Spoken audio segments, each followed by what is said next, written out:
Definitely affected my family, and I don't think it's going to stop it affecting my family.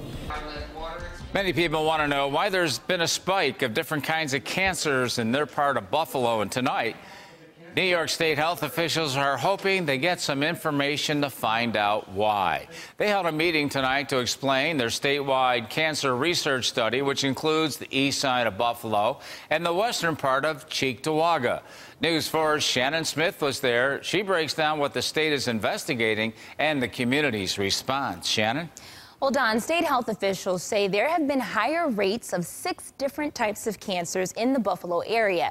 And people living on the east side and in parts of Cheektowaga want to know why. Specifically, is it because of where they live? Health officials say not entirely. They're looking at other factors in hopes of figuring out what changes need to be made.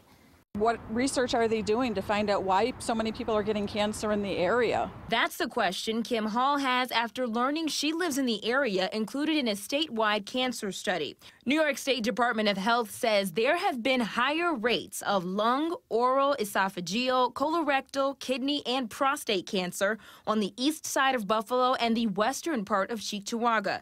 Fanta Witt says her boyfriend is a colorectal cancer survivor. She wants to know what the state is going to do. It's definitely affected my family, and I don't think it's going to stop it affecting my family.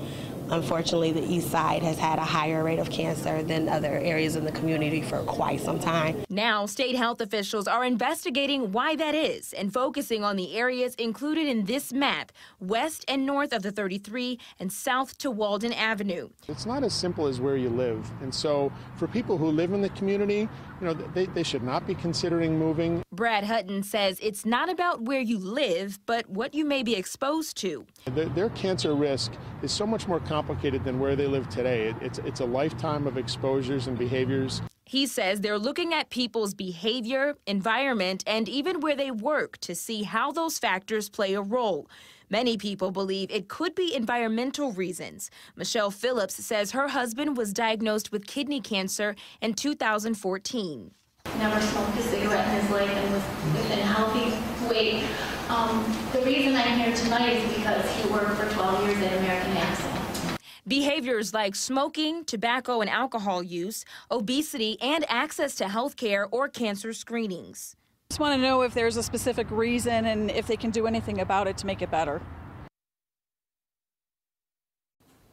Now, health officials say now that they've received their input from the community, they will finalize their study questions and areas of investigation. They plan to share their results and recommendations once the study is completed, and that's expected to be by the end of this year. Shannon Smith, News 4.